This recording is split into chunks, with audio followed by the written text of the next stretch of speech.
Well, welcome back to Podcast Bozo, where a few knuckleheads, us, learn new things each week with you, our listeners. Today we are back, and we are now with Jo Hemmings, who, as her site states, is a behavioral psychologist and registered member of the British Psychology Association, BPS, and as well as a number of other accredited professional psychology bodies. She is also an accredited coach with the Association for Coaching. She specializes in media and news analysis and broadcasting, as well as being a dating and relationship coach and a TV and radio personality.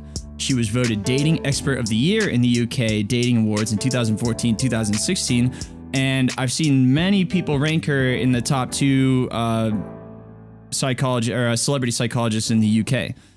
Today, on Season 3, Episode 10, I'm here with Eli, our resident artist, Cheek, our certified beer server, and I'm JJ, but you can call me Dusty. Before we put the pedal to the metal, we want to encourage you to contribute to the conversation, communicate with us over the social medias or our website. Cheek, tell us how they can find us.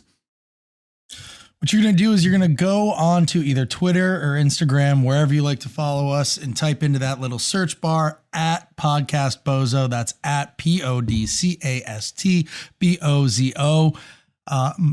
Smash, mash, and crash that follow button right into Podcast Bozo. Join the community, join the movement. Let's get this done. Speaking of our website, go there, donate, or read whatever you write in the donation message, or write you a little backstory. Not sure what that means. Donate to find out. Plus, all that money goes back into production and distribution of the podcast. So thank you. And now that all that mumbo jumbo is out of the way, Jo, how have your last couple days been? Hectic.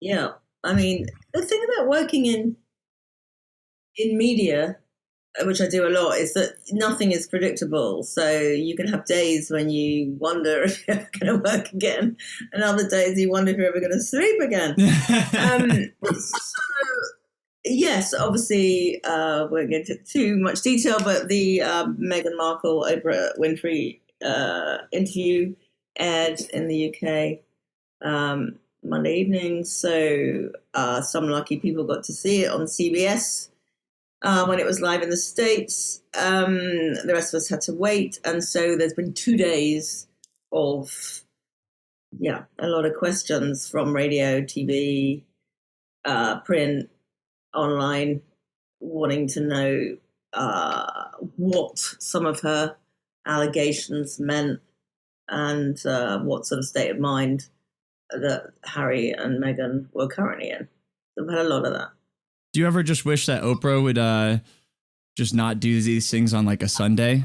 Give you a little more time to warm up?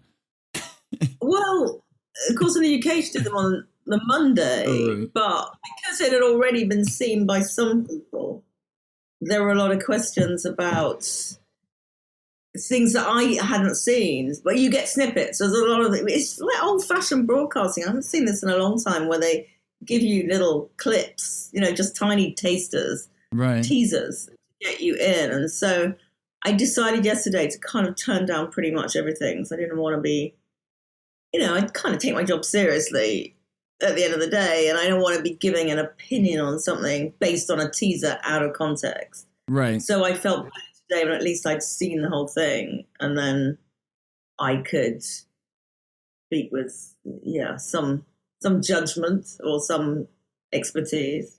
Sure, I think that's fair. I would not consider us the most informed of reporters, but we do like to try to formulate our opinions off of many different viewpoints as possible. And as such a hot potato here, it's just really, really massive, this story here in the UK. And people's opinions are so polarized and so divided. And then there's the race issue. So you have to tread with extreme caution, even when you're talking about mental health issues, through navigating this path. It's always been a big issue since, Harry left for the States. And it's very divisive here. Some people, particularly younger people, think good luck to him. He's part of an institution that's archaic and wasn't accepting of Meghan, or they weren't happy, and others think, he should have done his duty, and that she's just a difficult, manipulative person who's persuaded him against his will. It's really, really divisive here. But it's the only thing that has hit the news for the last 2 days, even though we're in the middle of a pandemic. Yeah, that tells a lot there. And it's hard for us to tell, obviously, being in the middle of the U.S. here, just how it hits the UK. So it's interesting to hear that. And is there a common consensus on the opinion of the interview, or because it's so divisive, there's just a split right down the middle in terms of population opinion? Yeah, I think there's pretty much a split down the middle, with the older half of the population thinking that the monarchy is sacrosanct in the UK and you should never speak against it, and the younger half thinking, well, it's archaic, it needs to change, it needs to get in tune with today's attitudes. So that split is by age, but I'd say it's pretty much maybe 60% on the side of the monarchy, 40% on the side of Harry and Meghan. I saw a different side to her, actually, I think, last night, that I hadn't perhaps appreciated before. Yeah. And that made me soften my tone, I think, towards her. But anyway, it's been big in the States too, right? Yeah, it has. And we just got done with dealing with one of our big reality TV stars in a very polarizing political situation. His name was Donald Trump. And I don't know if you knew anything about him, but he's been president. I know the name.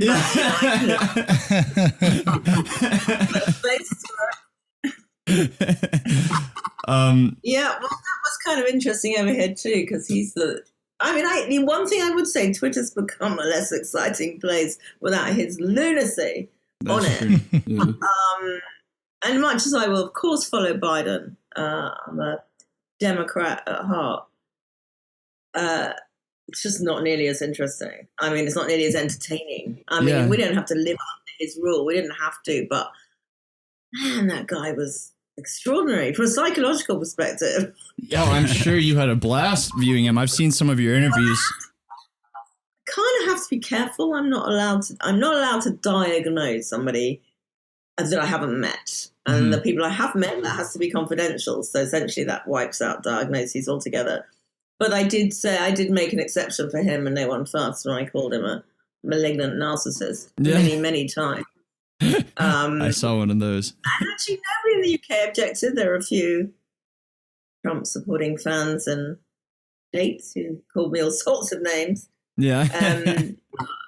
He's the only person I've actually given a diagnosis in that way to, that I have never met and didn't feel like I was breaking my code of ethics.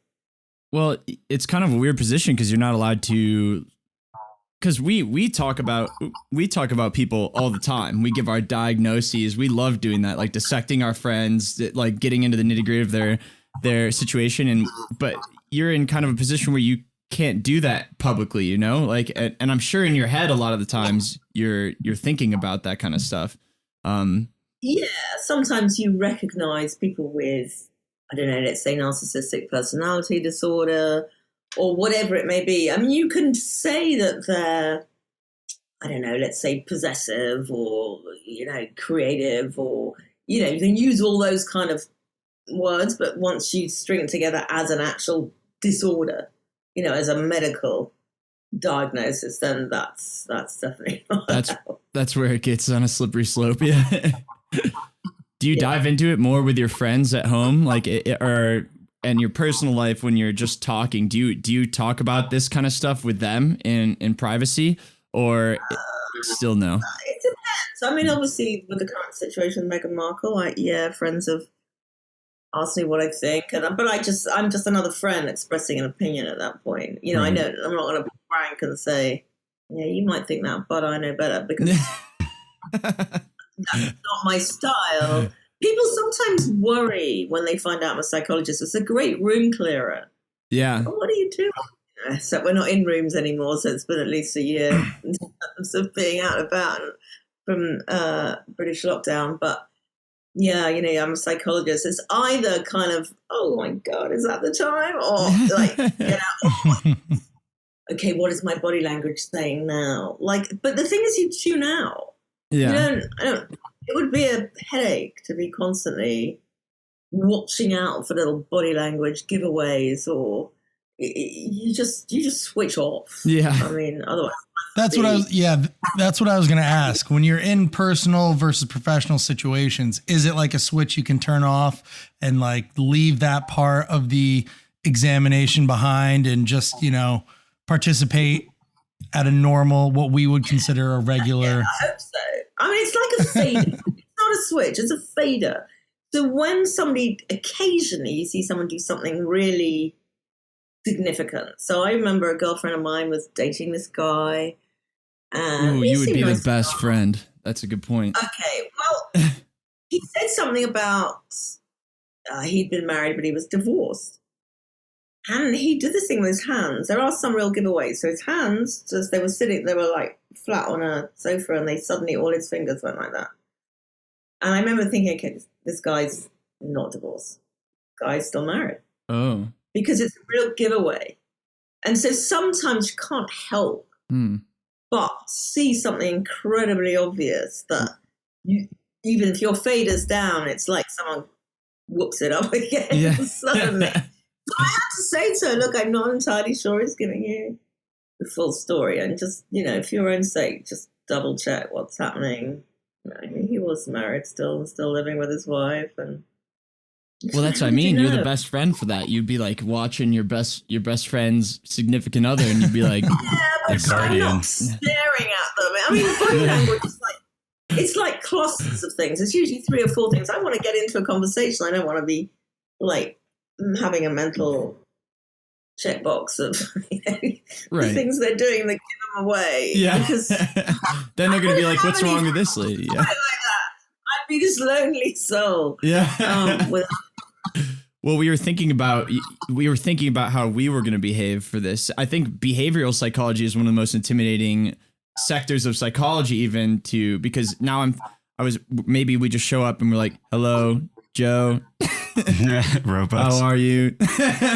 Just so you can't read into us too much. It's neutral, basically, so I can't judge you on anything. Yeah, fair enough. Maybe we should have kept my screen small. Now I'm intimidated, but Well, now you see when you say that turns that fader up a bit. So I'm looking in a way that I wasn't looking just a moment ago because you reminded me. Yeah. Of it. I'll turn the volume back down. Well, it's like it reminds me of like spies in movies who have like an activation keyword, and sleeper agents. Yeah, the sleeper agents where someone does one thing and it ticks you off, and then all of a sudden you're a little more dialed in. Yeah. I mean, the weird thing about being a behavioral psychologist during, the pandemic we're having is that you're never short of work, but it's always about, okay, this is happening now. We're coming out of lockdown, or this is being relaxed, and restrictions are being tightened. How are people going to behave? But it's not like, it isn't one, we don't all think, we're not one massive brain that thinks the same way. So you kind of almost have to wing it a bit or make an informed guess. At how people will behave from what but not everybody's going to do exactly the same thing. Some people will rebel against tighter restrictions, others feel safer because of it. We're all individuals, so it's quite difficult to be prescriptive in the way that they want you to be, because everyone's lost at sea here and they want guidance. And I guess I tend to give them quite positive guidance, because then I think what happens is people hear that and they will behave like it because they've been told that's how they're likely to behave. So therefore they do, apart from the mavericks who will do the opposite, of course. Right. But in a way, so do you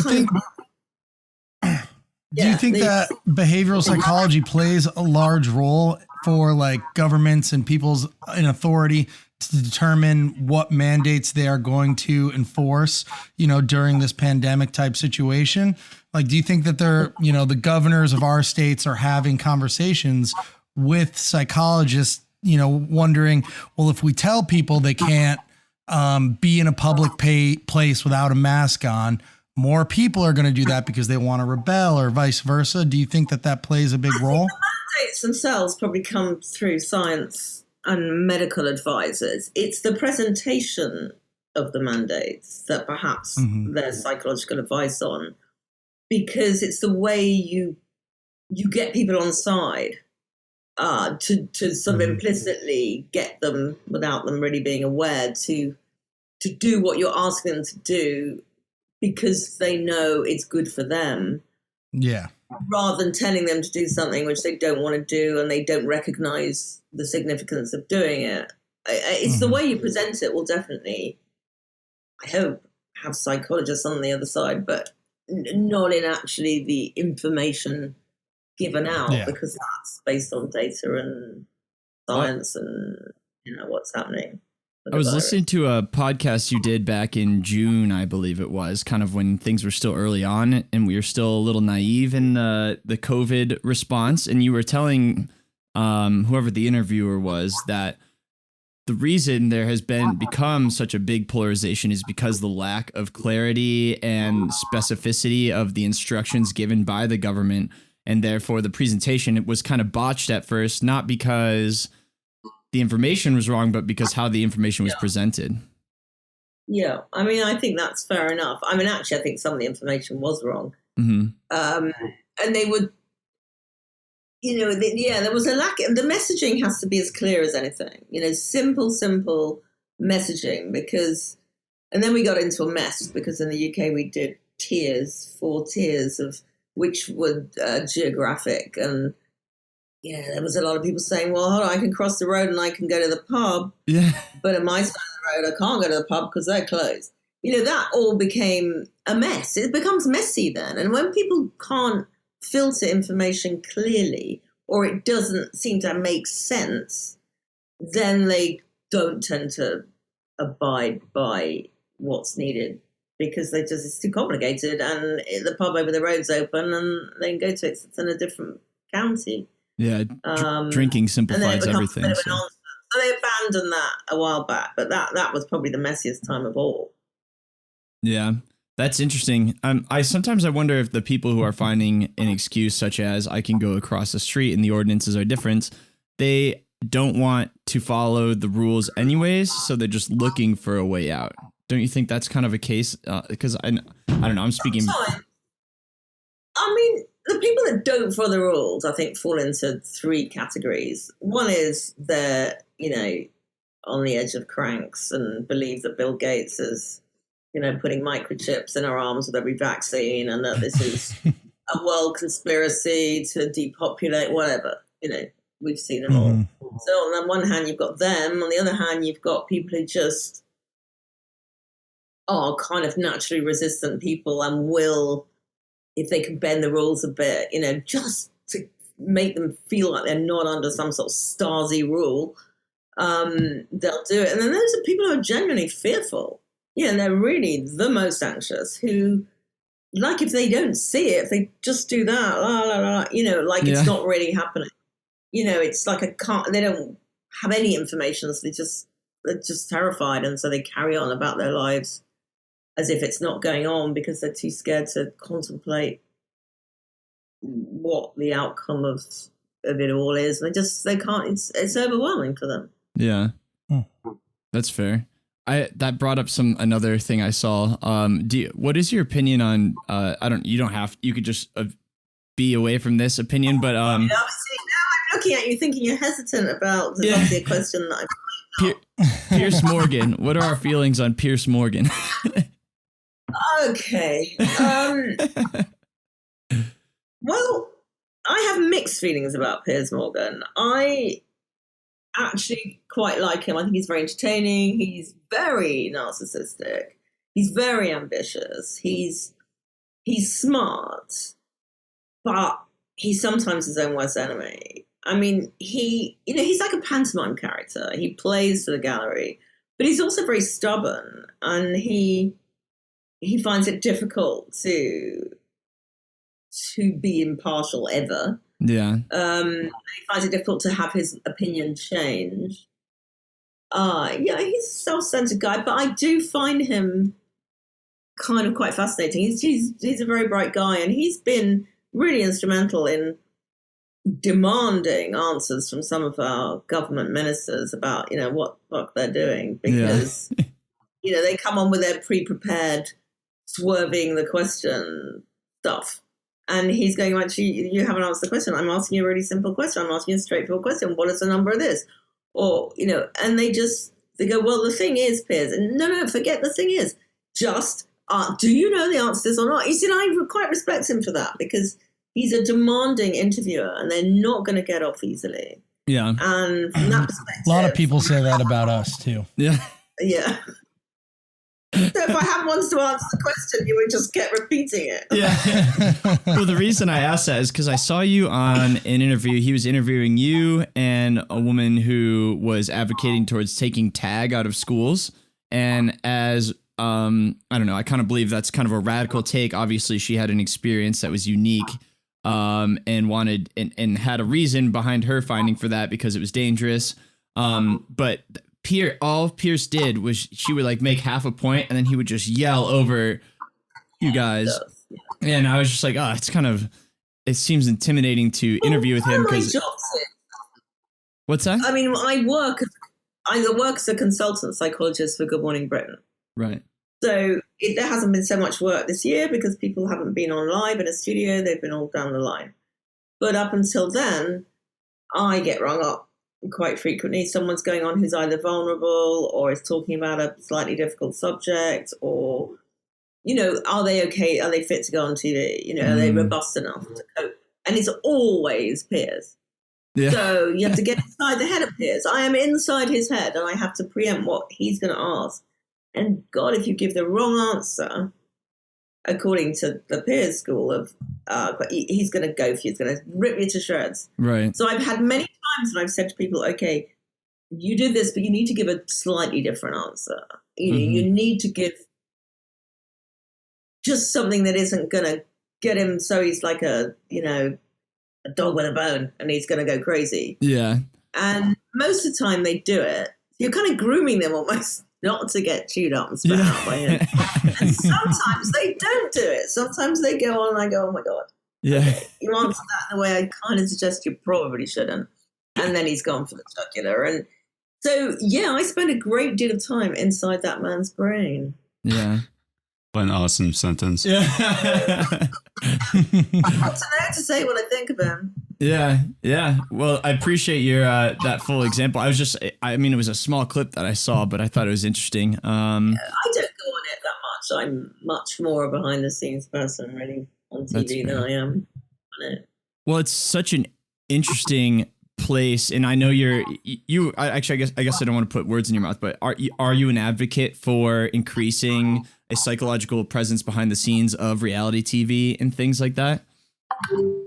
Yeah, very much so, because, well, I know that the suicide rate in the States from reality TV is pretty high. We didn't really have much of it. We certainly had a few high-profile people who unfortunately did take their own lives in the past couple of years.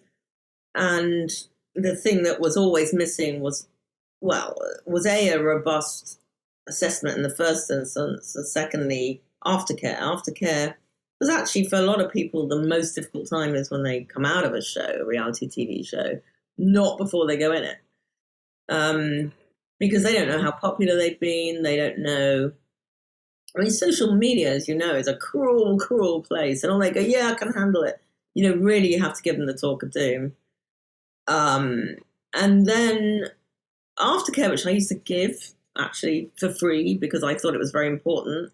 Now, thankfully, most companies will incorporate it into their budget, so I can monitor it better by formally having aftercare sessions that they're booked into.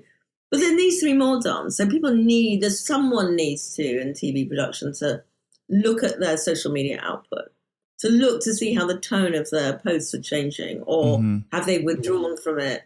These guys will go to the opening an envelope. They will often make out they're having this fabulous life, even when they're at home, desperate, down to their last dollar and going nowhere. They will continue the facade of being somebody so they can pick it back up again. For most people, they can't. It's a rare thing to have success, really enduring success from a reality TV show. So that's the kind of conversation I have with them.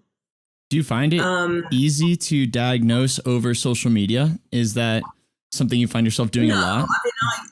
My conversations with them are, I send them out psychological evaluation tests, which are kind of quite foolproof. I've customized them over the years. So there's no cheating. What if they do cheat? It's obvious. Yeah.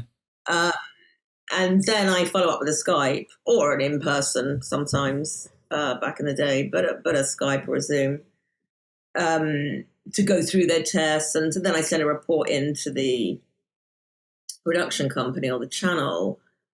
So no, I would never analyze somebody over social media. But when they come out of a show, and there are triggers. If you haven't done particularly well, for example, and you're disappointed, the anniversary of the next year of that show starting, let's say, or there are various triggers where I think their social media should be monitored, because the couple of suicides we had were, if you look back on their recent social media posts, you could see there was a change in tone, a change in output, rate of, what they were saying, how they were saying it.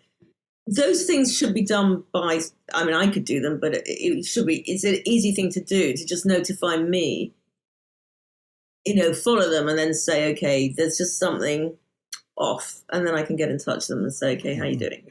And that's really all it takes. A year, that should be maybe 2 or 3 years after a big show, particularly at the trigger points. And maybe up to a year after a smaller show. So if I had my way, I'd incorporate that. But none of this, by the way, is regulated. So it's not obligatory. You can produce a show and not have any duty of care whatsoever. I imagine that having a behavioral psychologist involved with the reality TV production, world is something that's not necessarily very, or it's newer is what I'm trying to say. But we've had reality TV available and, produced for the last 20, 30 years. Was there a specific thing or time or show or event that happened, do you think, that caused certain channels and productions to have people like you as a part of their team?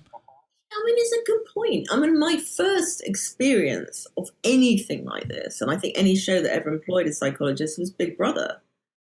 And that not only had employed someone behind the scenes to assess their participants, but also on screen, on their spin-off shows, to analyze, what was going on, what was really being said, and what do you think is going to happen here. And that was a joy. I used to love it. It's like twice a week for 3 months or whatever of a civilian show, and then there would be celebrity versions. And that was the first time I was aware of any show actually bothering with a psychologist. And now some companies will feel they have to do it because it has to be seen to be done. But, a lot of these productions are on a tight budget, and then they've got to factor in someone like me. And if they can get away with it, they won't. But I think after, there was one show here called Jeremy Kyle, which I suppose is a bit like your, what's his name? Ricky. The guy that did the kind of, I can't remember his surname, but he did a kind of he baited the audience, he baited his guests. Okay. And he sort of did get guests up and saying, lie detector tests and are you really the baby's father? And Jerry Springer. Jerry Springer. Jerry Springer. Yeah, so we had a version of Jerry Springer called Jeremy Kyle, which was like the worst television. And I'm amazed it ever got commissioned, to be fair. But it was literally this kind of like, right, here's your DNA results. You're not even the baby's father. What are you going to do now? And it was like, whoa, it was just horrible to watch. But people were like, students particularly loved it. 'Cause it's like, whoa, this is all happening kind of on a stage. And then someone from that show actually did kill themselves. And it turned out it had very superficial psychological support and certainly no aftercare for people. Not only have they found out that, they're not the child's father or whatever it is, they just go home, they're sent home and they have to deal with it. And then it's broadcast and, their lives are literally And people would say, yeah, but they choose to do that. They know what the show's about. So why would they need support? Well, I'm not sure that's a good enough answer. And how could you fully Anyway, be? somebody did commit suicide, and that show got pulled. And I think at that point, that was when there was a proper investigation into serious duty of care in TV. You know, you can't just launch these people on national television and then pack them off in the bus on the way home. And yeah, I mean, forget whether or not those companies can be considered legally liable for, you know, the after effects of these participants. But from an ethical standpoint, to put somebody through something like that can be so traumatic and affect their lives so dramatically, to then have no regard or no care for the afterthought is just incredible. They all sign an NDA, and I've seen them basically saying, you know, we don't take any responsibility. You've chosen to go on the show. You totally understand whatever happens afterwards. You know, you've given your kind of consent. You know, there's like pages of stuff. People aren't looking at it. Just go, oh my God, I've been chosen. Yep, sign that document, and off I go. And, you know, who can blame people? The excitement is awful. I have to deal with people who've got through maybe 3 or 4 rounds of casting, and they're say there's 12 people and they're down to the last 50. And they it's like signing a... They don't want to hear from me. Oh my God, I don't want to. They avoid me. I have to chase them up. Because if they don't want someone like me coming on and kicking the can down the road and saying, hey, sorry, I don't do it very often, but sometimes I do have to do it. Well, I'm sure you run into a lot of people who are like, oh, I can handle it afterwards. But like, it's impossible to really predict the immense pressure you'd be in afterwards with all those situations. Yeah, I mean, it happened to me once. I wrote an article which was given a very sensationalist headline that I didn't write. And, you know, I'm the person who deals with the people that have to go through this. Oh my God, I had no idea what that would feel like. Right. I can tell people what I think it would feel like. But it was a tsunami of just vileness. And I took to my bed for the weekend. I didn't come out from under the duvet. And then I found the button on Twitter that said you can only be atted by people that follow you. So I didn't have to see it. That was brilliant. You know, I don't have to see this stuff. But wow, I mean, yeah, so I've experienced it. I know what it feels like, and I know how people can turn on you, and it gathers traction, and you get likes, and someone retweets it, and all of a sudden people piled in the worst way ever. And yeah, it's really, really, really horrible unless you've gone through it. Well, we actually last week talked about cancel culture, and it kind of brings that up in my mind right here. Is that do you first of all have a take on cancel culture? What's your view? You know, I just think it's one of those phrases. I don't like it. Don't like what it stands for. And I just think cancel culture, to a degree, has always been around, but now it's called cancel culture. People have got a peg to hang it on, and it's just, yeah. I don't think it'll stay around forever, but it's getting to be one of those phrases now that, like, snowflake or woke, that just begin to lose the punch behind it, traction on their appeal, and but there's a lot of it about still. Yeah, I mean, that's what we were talking about too, and there's some aspects of it where there's like a cyberbullying side of it too, where maybe the punishment does not fit the crime, and maybe it goes past, and it's all these people who are detached and don't know the person that they're hounding on. Yeah, and they wouldn't say it to your face. These people would never come up to you in the street and tell you that. I mean, I had, occasionally I report people. I mean, if I get difficulties, I don't get that much, thank goodness, but I either block them, or in one case, actually last week I reported somebody because I said something about the vaccine. I work for the NHS. I do a lot of, I'm trying to support the vaccine rollout. I think it's important. And she was one of these, like, okay, more people die from the vaccine than they do of coronavirus types. And she said, oh, yeah, you're like a Nazi. You belong at the Nuremberg rallies. I mean, actually, she didn't really get her kind of analogy. It's very good. And she said, well, maybe you should have been gassed in a chamber. Whoa. And I sort of went back. I did actually answer it. And I said, okay, you're barking up the wrong tree. I'm actually Jewish. Yeah. Yeah, my forebears, went through some of that shit. So hardly Nazi would not be a good phrase to use for me. And then I reported to her. I think she's been removed. Yeah. But people get it a lot worse than me. People get death threats and really, really vile. Whereas I am very happy on Twitter because I've now pruned my timeline. Yeah. So I love debate. I love people disagreeing with me. I don't care if they tell me I'm talking bullshit, but do it nicely. Yeah. So we're going to have a convo about it and agree to disagree, and it starts threatening me with crap. Have you gotten into that mental state of someone who just lashes out at you in like the ugliest ways?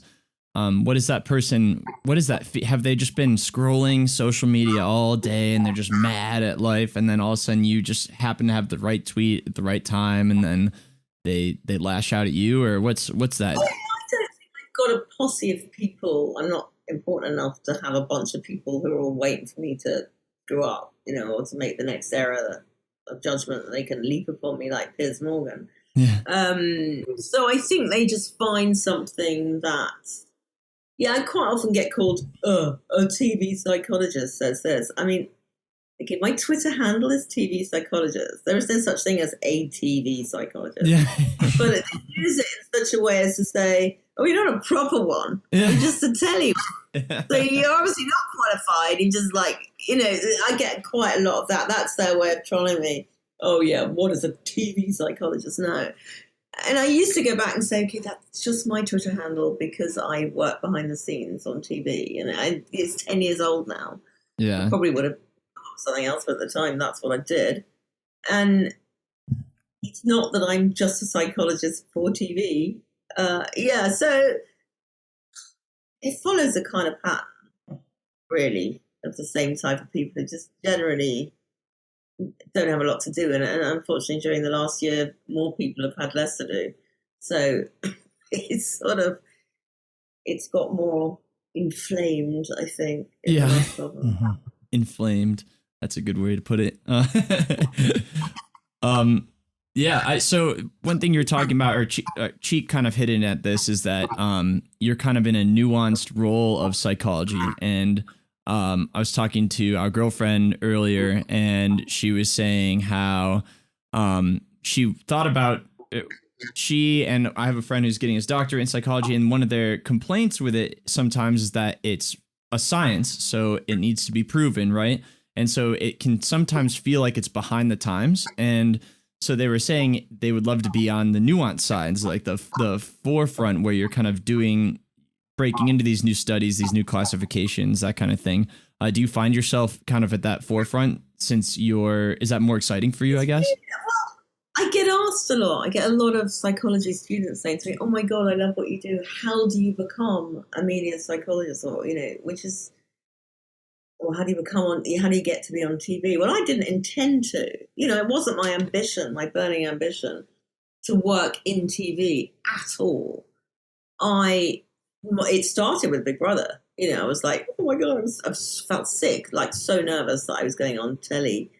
But then TV's lazy, if it ain't broke, don't fix it. So then you get asked again, and then radio picks it up, and magazines will pick it up. And at one point I had celebrity psychologists attached to my name, so I was analysing a lot of body language of celebrities. That got misunderstood, and so I had celebrities coming to me for coaching and counselling. It sort of evolved, and I've just gone with it. And that's why I say to people, you can't really plan to do it. It starts small. So if you're a student, do something with your university radio station, or, kind of sort of magazine or whatever it is.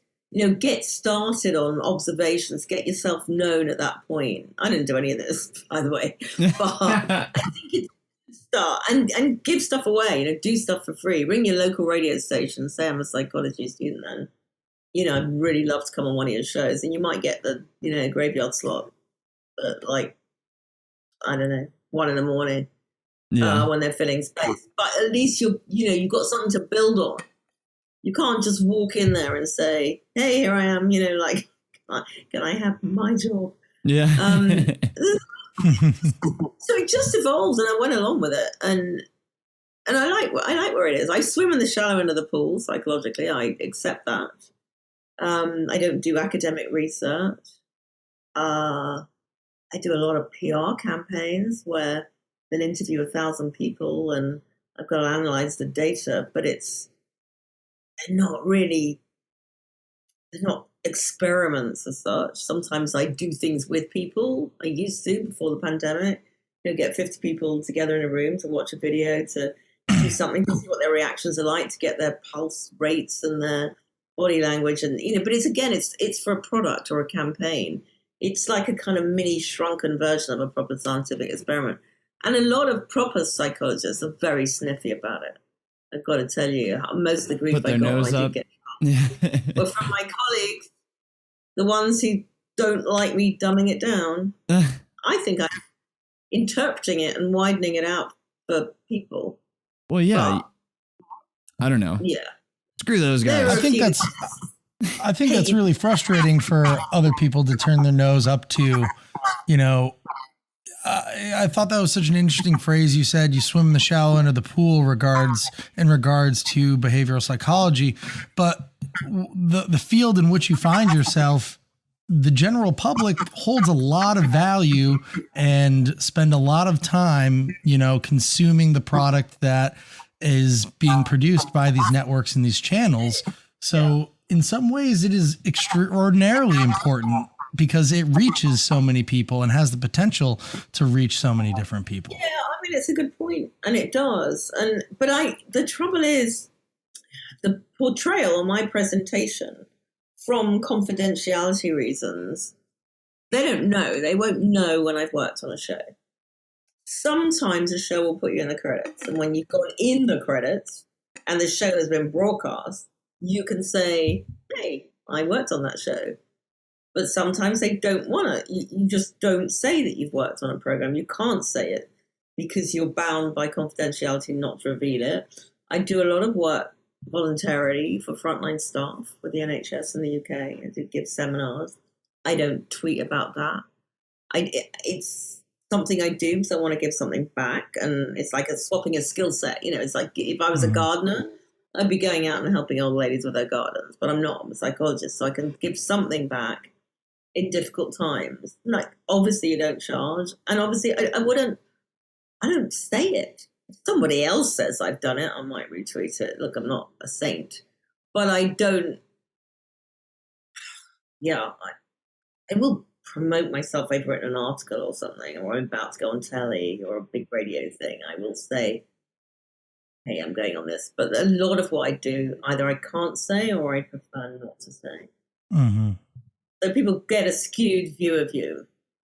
Yeah. Which is okay. I don't care. I know what I do, and my soul or my heart, I think, is in a good place. So, but I understand how people would judge me from the small part they see me presenting myself with. I get most traction from tweets that are really personal, that I'm like, Jesus Christ, I can't believe what I've just seen, blah, blah, blah. So I'm a sensible tweeter in the morning. I don't really do Insta, but I'm full of all psychology tweets. By the evening, and I've had a couple of glasses of wine and watching telly, and there's a program on that everybody's watching. Like, I'm mindful that I can't go too far, but I'm literally, at this point, that fader button's gone right down, and I'm just a viewer. Oh my God, this happened on Bake Off. It's just, So I dial it up and I dial it down unaware, and I think that gives me some sort of authenticity. I feel authentic on there because I'm just the same as anybody else in the evening. With when the snobby psychologists kind of turn their nose up, you should mail them a behavioral psychological analysis of what they're doing right there. Be like, you're exhibiting narcissistic behaviors. Resentment. Resentment. I don't get it. These guys work hard, and they probably want to be to be more visible, to be more high profile, and perhaps they find it difficult. But with most of my colleagues, there aren't that many of us that do what we do. Yeah. But we all get on pretty well, even if we don't always share the same views. But it's a small, kind of tight-knit group. If you start trying to bust into that and cause disruption, we will close ranks and we will make sure that you're not heard. Well, that's interesting. Did you have a question there? Sure. You had a... Joe, I'm curious to know what your stance on reality TV is, because a lot of shows, the premise is based around, let's get a lot of psychologically immature people together and pressure them in very intense situations and watch mayhem unfold. And that's pretty much the standard. Like, that's what I see whenever I watch reality TV, is a lot of toxicity. Yeah, they wouldn't say that was their premise. They would say, we're going to take young people, mostly immature people, and put them into a situation where they're challenged and tested, and we're going to see how it unfolds. So reality TV doesn't work without jeopardy, and it doesn't work without conflict. I mean, you do not want to see 12 people sitting around, being charming to each other for 2 weeks. With not a bad word, with no arguments, no rows, no difficulty. Who wants to watch that? Yeah. So I think one of the other reasons why some TV companies are resistant to having people like me is that they think I'm going to come in and say no to their prize contestant, the one who's like crazy and is going to get everybody talking about them. Yeah. They think I might find some reason to say no about them, and so you're kind of a master of, or being, they're both my masters. I have to be aware that entertainment value is incredibly important, and I cannot just simply put through 12 lovely, charming, well-balanced, well-adjusted, perfect human beings onto a show, because a reality TV show, there is no point in watching it. I mean, they will lose their audience. So you've got to get conflicting personalities and styles, and it's how reality TV works. So are you, in that stream of thought, if there was more government regulation on it, would you be an advocate for that so you could make those harder decisions that the companies wouldn't make on their own? Or do you kind of like the balance that you're striking currently? I would like to see every production company be, obliged. It should be part of their brief, just like you have to have a director or a producer or a cameraman and sound guys and whatever it is, and key grips. You need to have a psychologist who's part of, if you're taking ordinary civilians and pushing them out on telly in whatever way, there should always be someone there to support them at the very least. And there should be someone to help you cast them. Would I like to see it regulated? Probably. I think it's got better on its own. Some people will say, I mean, they don't use them, and, still get away with it. Yeah, it'd be nice. It will come in at some point. Yeah. But not a lot of telly's being made at the moment. All that's kind of gone on hold. I had conversations with Ofcom, which is our broadcast regulator. I think my last meeting before London closed was last March, just before lockdown. I went on this very, very, very empty underground train, and it was like a weird atmosphere because, we knew something had to happen, and London was empty. It was just empty. Mm-hmm. And I went to this meeting, and that was the last meeting in-person meeting I went to, and that must be a year ago, almost to the day. Wow. So, there was a big halt to any drive to get that regulated for obvious reasons. Mm-hmm. So it just came to a halt, really. Yeah. Bigger things in the government's mind that they have to worry about. Do you have a favorite? Well, do you have a favorite reality TV show? Do you binge it? I like so many. Okay, I'll tell you what my favorite reality TV show is. and it's Real Housewives. No. I had to stop watching that show because it was too much. New Jersey's on at the moment here. Oh my God, I love it. New York, I love. Orange County, I love. Beverly Hills, I love. And I tell you why I love it, because he's kind of doesn't take itself too seriously. I mean, it's kind of set up. It's slightly structured. I mean, it goes through the same pattern. The girls will say, hey, why don't we go away for a weekend to Mexico or to Florida, whatever it is. Yeah, let's all do that. Let's all drink too much, have a massive row, smash glasses, kind of have a bust up, and then it still goes through it again. I find it the best. I adore it. I absolutely love it. So, and they try to do it in the UK. They've done a couple, but they're really dull. They've done London, it's awful.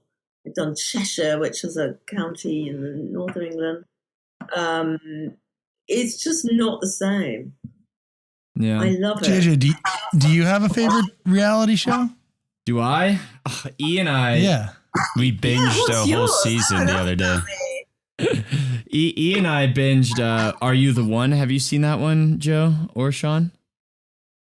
No. No. It's there was a really good American one called Blind Date or whatever. Love they is hadn't met Blind? each other. Love is Blind. That one was I really thought good. that was inspired. Where's one the was next one? Why? Maybe the pandemic's or the virus has stopped it, but I thought that was a really innovative and clever. I mean, some of them are really rubbish. Let's face it. They come up. I don't even know how they get brainstormed and passed, let alone made. Yeah. But I thought Love is Blind was very good. Well, my initial I love Survivor. Ooh, Survivor. Of course. I spend a lot of my free time watching Survivor. Jeff Probst, great host. And you add in the physical element too, where people are, tested mentally, but physically, 30 some odd days living out of a lean-to on an island. Like, it's only going to make things worse. Like, you've seen some of the meltdowns. We have a similar thing here, which is presented by a guy called Bear Grylls. And I love it love too. Bear. Yeah. So that, again, we haven't seen that sort of thing. It's been impossible to film in the last year. So there's a lot of reality TV shows I kind of miss that just haven't been made this year. I saw, was it you that wrote an article that Bear had some behind the scenes kind of like iffy sexism kind of stuff going on where he's not the... No, tell me more. Really? This isn't breaking news. I gotta say. Yeah. I rescind my comment. I don't know enough about it, but I saw, I thought in my research about you. I'm not telling the truth. So Bear Grylls was somehow inappropriately behaved. Yeah, he was. I don't know if it was he was the way he treated women behind the scenes of the camera. On one asking of his for their shows. pee. What's that? Asking That for would their be the pee so we first. could drink it. So, I don't know. I don't want to talk too much about it. For some reason I thought they came You across. shouldn't. It's not good. But he also, I tell you, he reminds me of, and everybody thinks I'm mad, and so will you probably. He reminds me of Barry Manilow. Barry Manilow. I don't know, it's something about the shape of his face and his mouth and his eyes, and Huh? yeah, he's kind of looks. No, okay. I don't Everyone's looking know. at me like, Maybe it's how his eyebrows are set. I from a certain angle, maybe. well, Barry Manilow these days, of course, now looks like incredibly like he's just pinned up and is Like all a Regis very- kind of a thing. Yeah, he has no expression on his face at all any longer. That's the Yeah. dream, though, right? You just want it all pinned right back. It's real But that's why natural. I like Housewives, because they're all ranting and raving, and some of them, like, you wouldn't know if it wasn't for words coming out of their mouth, whether they were happy or sad or angry. They've been Yeah. Botox, and filled to the point where emotions can only be expressed verbally. The rest of it isn't moving. Actually, that interferes with the body language process, I've got to say. So it's become much harder Interesting. to look at somebody's facial gestures and say what they might be thinking because they're filled in. They're So plumped you out. could say you like Real Housewives for the academic challenge of trying to decipher. what they're doing because there's that extra wall. Honestly, I could binge watch that show. It's my go-to guilty pleasure, and I get very excited, as is one of my very good friends. When she shares with me, she's usually the first to know, there's a new series of, Housewives of Air coming out. I go, oh my God, it's like, this is the best news I've heard. Yeah, better than anything that happened today in the world. Well, I think one thing that the whole pandemic has taught us, that there is guilty pleasure TV doesn't exist anymore. If that's your thing, to take your mind off it, to enable you to relax, to be less anxious, then who cares what you watch? It's not trashy anymore. It's just, a very important way of calming down, distracting yourself, and not thinking about your circumstances and the weird world we're living in, the awful thing we're going through right now.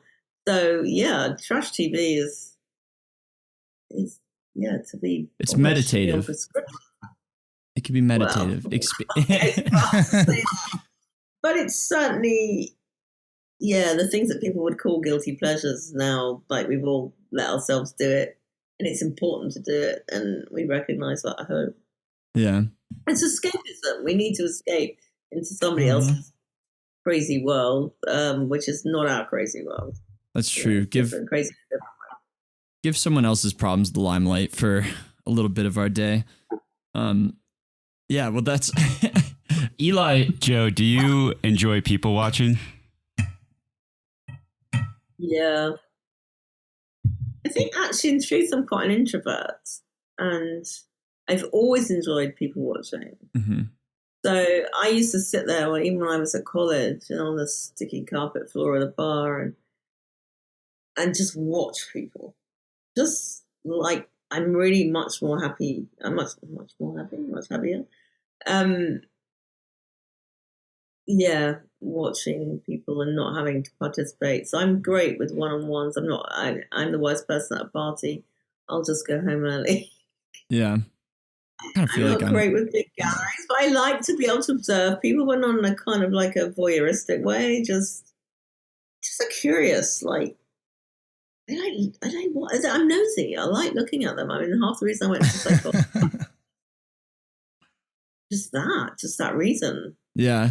Well, we find the same enjoyment out of it, just like watching people's little intricacies when they don't think anyone's like watching them, or not that we're looking through people's windows, but but like at a party, like you said, like watching someone. Oh, no, okay, Joe. So when you guys did this podcast, you started this, and you were all mates at high school, right?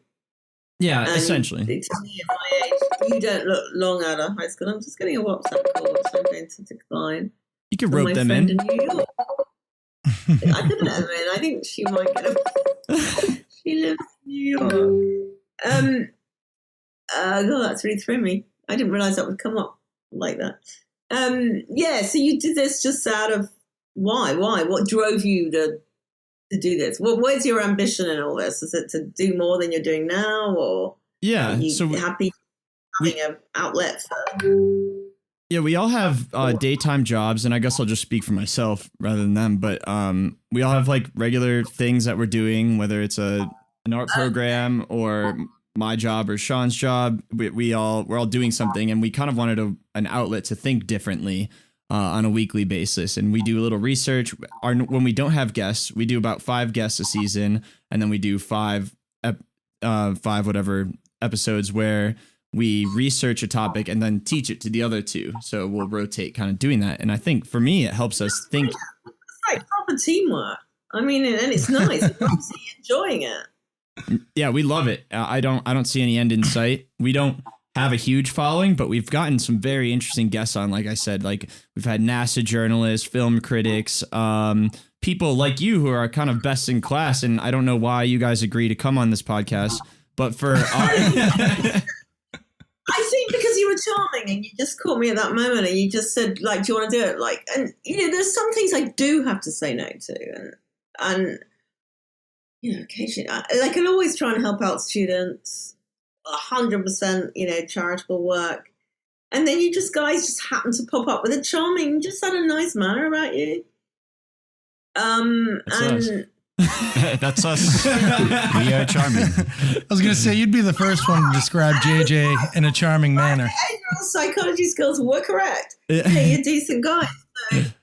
So, yeah, I just thought, why not? You know, like it's nice to do something different. You know, every day's a challenge, or you learn something new, or you do something new. Like life doesn't get dull. I don't want to, retire. I don't want to. Yeah, I just want to keep on doing something that interests me and is fun and get paid for it. So much the better. If you don't, it's okay. That makes me think of a question. Do you manage your own LinkedIn page? Because I have never seen a longer list of experiences on a LinkedIn page. It was like reading. I pressed the load more button like 8 times and I still wasn't at the bottom. So bear in mind that when LinkedIn first started, so where are we going back now? Like 12 years ago or something? Yeah. Someone said, oh, you should sign up for LinkedIn. And I completely misunderstood, like as a self-employed person, how it would work. So I kind of slung in every job I'd done for every company, freelance. And then I got bored with LinkedIn. I'm really bored with it. I never use it ever. Yeah. Occasionally I get, someone's giving me a notification. It's not my thing. It's too formal. It's too businessy and like people blowing smoke up each other's, whatever's. And it's not my thing at all. So yeah, it's really, really long. So I just completely misunderstood. No. Oh God, is it still on all the stuff? I mean, it's like it would be like giving a weekly description of what I do. That's what it was like that 12 years ago this week. That's what I was doing. Yeah. It's a snapshot. Well, not that you're having trouble finding a job. I need to go in and just snip it out, really. Yeah. Yeah, don't go on. It makes no sense at all. I've always been an advocate of maybe starting LinkedIn up as a more social platform just to kind of ruin it.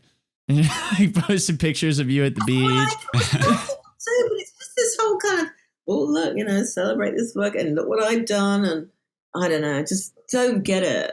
I don't like it. I don't like Facebook either, by the way, because that's full of people showing me their kids doing kind of things kids do. We can start a movement of just posting Facebook content on LinkedIn and just kind of like mutually tank them. And then LinkedIn content on Facebook. Yeah. Takeover bid. Yeah. But some people do it very seriously. Like if you're not on LinkedIn, we wouldn't contact you. But I'm not in marketing. I'm not in those kind of businesses where it's essential for me to be on LinkedIn to see what's going on.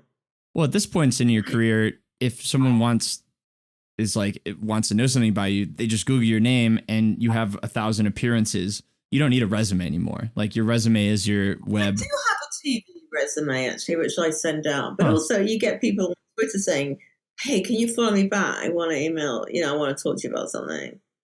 You think, well, I don't really want to follow you back so you can DM me when you can just click on my link, which will take you straight to my website and there's my email. Like you get a lot of that, oh, please follow so I can DM back. And I'm going, hey, just email me on, because otherwise then you feel bad about unfollowing them if it came to nothing. Or it's things like that. I just think I'm not difficult to get hold of. Yeah, you did not. I don't have to follow you. Having said that, maybe you said that to me. Maybe you said, hey, Joe, can you give us a follow so we can DM you? You probably did say that. I'm going to keep an eye on my follows to see when you unfollow us. I'm going to analyze. I might still be following you. Yeah. Well, hopefully you keep following us because it's the best content. I think you just sent me. You just sent me your email is what happened. I did. Yeah. See, I did that thing which says, okay, like I've got to keep my followers. I don't want an overwhelming timeline. I can't. I don't go on it that often. Just got to be selective, otherwise I don't get to see the things I really want to see. Yeah. I'm still following. Joe, I was wondering if you would indulge me. I know we said we weren't going to talk a lot about the Meghan and Oprah interview that happened, but like as an outsider, there was just something I would love a little perspective on. throughout the interview, she often referenced creating a distinction between the royal family and like the firm or the institution or the company. And I'm a little unaware of what the firm actually does. Like what is their role and engagement? Okay, so the kind of vernacular name for the royal family has always been the firm. It's been known as the firm. That's how you would refer to it in kind of slang talk or whatever. So by that we mean the royal family, the extended royal family, the monarchy. Mm-hmm. Now, when they refer to it as an institution, it's less friendly. It's a less kind of affectionate expression. And I think they did that deliberately. I mean, people think of it, institutions as somewhere you get, in the past you got locked away. You had a mental health issue and you were put in an institution. It's weird because they're talking about individuals, really. They're talking about individuals within company, if you like, within the firm. So whoever said, we wonder what color your baby's going to be. That clearly was quite a significant royal, high up in the institution or the firm. And whoever said, we can't give you, if this is true, we can't give you help because you're not an employee exactly, and we can't give you any mental health care, would be somebody that worked within the firm but wasn't part of the monarchy. So the institution, the whole thing, is the Queen right the way down to the HR department, to the cleaners, the chauffeurs, the bodyguards. That's the institution. But the firm is kind of probably the upper levels of, so it's the Queen, the significant royal family members. Yeah, okay. Thank you. It was just listening to that interview, trying to discern what she was specifically referencing and talking about in those scenarios. I was a bit confused by. Well, it's interesting because I think, the stopper is off the bottle, for example, in terms of whoever said, we wonder what color your baby will be and why on earth that mattered. Because we now know it's not Queen and it's not her husband, the Duke of Edinburgh. So it's obviously another significant royal, which kind of really restricts it to being his father, his brother. His brother, yeah. So it's got to be someone in the immediate family. And they put out a statement this afternoon that was, I think brevity was the key word. But perhaps they should address it. If it's something that affects them, you can't judge other people for the way they feel. Clearly she was in some distress about that, and so was he. And it is a bit archaic, our royal family, and they probably need to get with the times. And 30 years ago, Diana went through much the same thing. Nothing seems to have changed. But anyway, that's a very long answer to your institution. No, I appreciate it. I appreciate. Even I'm not sure sometimes. Well, it's so different being an outsider, and I'm sure you had this reflexively with Trump and just kind of observing what's happening, because it's a lot less consequential for us, obviously.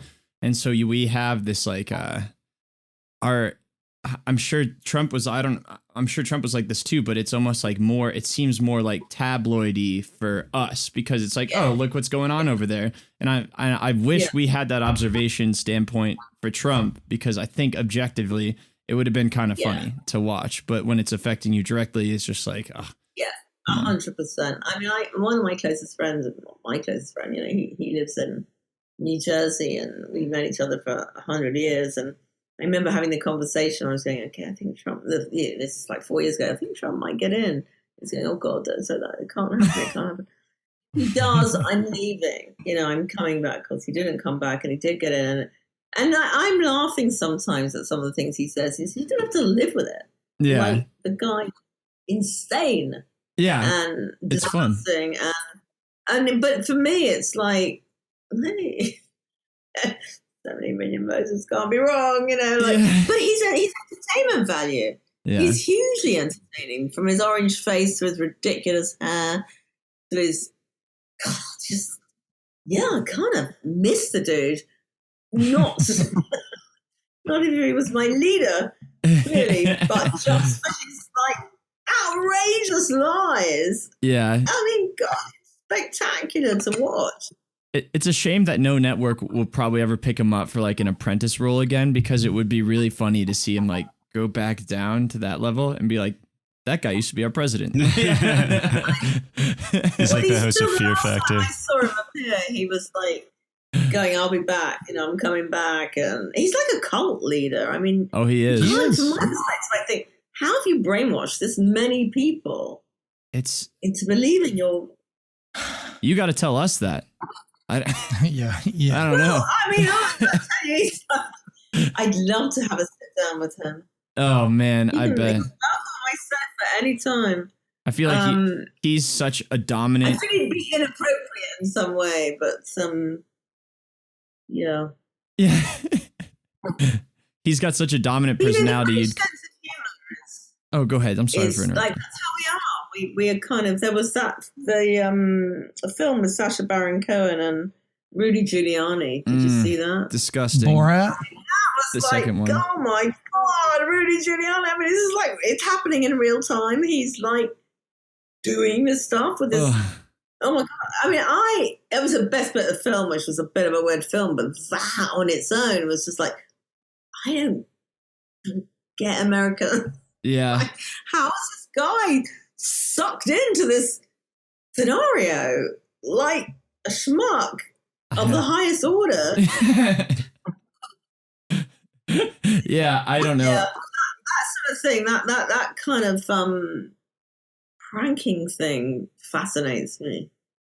Well, it's ridiculous, but that's like political pranking, and I fully support that. Like, especially what he Genius, actually. It's so smart. I don't understand it. That Sacha Baron Cohen does not get enough credit for how smart he is. He's He doesn't know. Yeah. I mean, the trouble is he's now, obviously people know who he is, and he can't do what he did back in the day when he was Ali G. But I mean, that was just amazing. Yeah. I mean, white Jewish boy dresses up as black street boy, and everyone's giving him the time of day because they don't want to be seen like they shouldn't, and asking all these inappropriate questions, and we're going to answer them, so we don't want to look like, we don't like what you're saying. I mean, that was just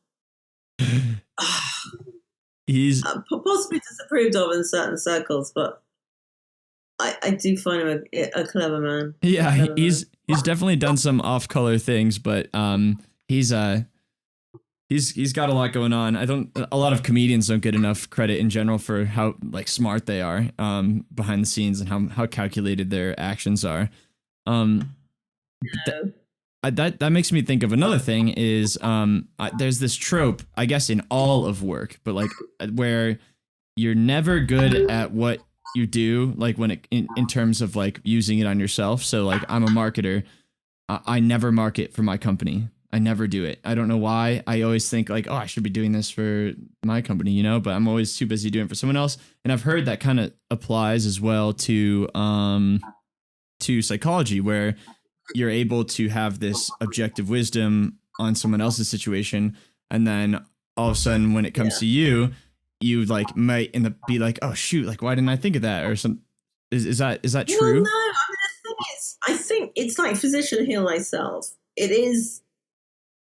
This is where it's interesting being a psychologist, because you know what you should do. I think there's enough impartiality in our heads to know what we should do. But we also understand the will and the determination and tenacity that says, fuck it, I don't want to do it. I want to do the other thing. Yeah. And so that is a good enabler for clients, because you can't just sit there and say, this is what you should do. And they go, well, I don't want to do it. You get why they don't want to do it. Like, they know what they should do, or you explain what they should do, and they don't do it. And yeah, I'm aware of when I'm making errors of judgment, but sometimes I still think, oh hell, you only live once, I'm gonna do it anyway. Yeah. not delusional. I know that the outcome is weighted against me. Yeah. Or the consequences might not be what I would hope for with the wisdom. So it's like people sitting on your shoulder going, no. And I'm going, yeah, do it. It does seem like it. You've got to, yeah. So we're not the best at doing what we dish out. Yeah, that's fair. It's that classic. At least I'm not. I mean, some people might be, but Well, I know Cheek's not either, but I'm just kidding. Thanks, Jay. I figured I'd just make a random shot there. Yeah, thank you. Guys, I should be winding it up shortly because I have like a million.